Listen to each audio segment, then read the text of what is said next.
The situation of the Palestinians is at this moment really quite, well, it's verging on the catastrophic, I'd say. I mean, it's not a happy moment. Not only is there really a quite crazy, in my opinion, well, egregious is the word I sometimes use for Netanyahu, but I mean, there's something quite bloodthirsty about it. This is, the most extraordinary kind of flouting of the rules of international and even national behavior. Collective punishment is the order of the day. People are killed all the time, and the idea is that Israel can do this and we can continue to pay for it.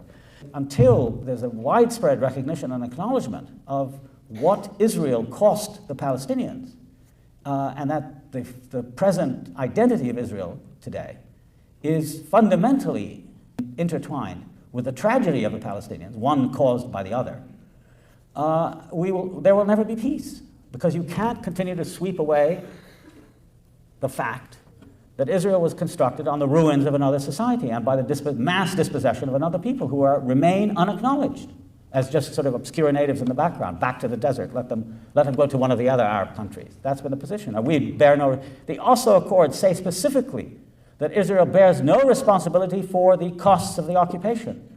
This after 26 years of military occupation, no responsibility. As an Israeli journalist said, he said, we took over the country in 1948 from the British. The British left us the port of Haifa, a road system, an electrical system, a large number of municipal buildings, and lots of prisons. And we could build Israel. Without that, there would be no state today. If we had taken Palestine in 1948 the way we left Gaza for the Palestinians, there would be no Israel. We destroyed the economy. We deported most of the capable people. We forced the people to live in hovels and refugee camps over a period. I mean, if anybody's been to Gaza, it's one of the most criminal places on earth because of Israeli policy of occupation. And they bear no responsibility for it. I mean, that's simply unacceptable, even for the Jewish people who have suffered so much. It's unacceptable. You cannot continue to victimize somebody else just because you yourself were a victim once. There has to be a limit.